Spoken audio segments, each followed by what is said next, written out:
Se človek sploh ne more upreti. Vse plačal bom.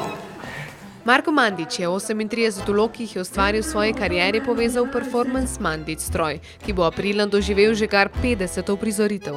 Le kako mu je toliko različnega materiala uspelo povezati v celoto? Iz vsake sva izbrala en reprezentančni del, ki bi dobro pokazal vlogo, kjer bi vloga najbolj zaživela v svojih ekstremih, v svojih, nekih odbitostih. Marko, ki je po svojem razgaljenem telesu na odru in platnu že zelo znan, se je tudi v Mandić stroju pokazal v goli luči. Golo telo je treba imeti vedno kot eno novo golo telo, vsaj jaz ga tako dojemam.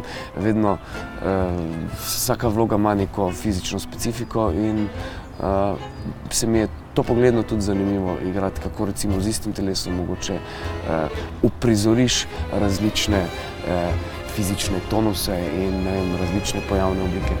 Fizično in psihično zahtevna predstava zahteva veliko kondicije, lepo oblikovano telo pa veliko treninga. Včasih sem kar redno delal tibetanske vaje, zdaj pa sem malo len, ampak vem in čutim, da jih moram.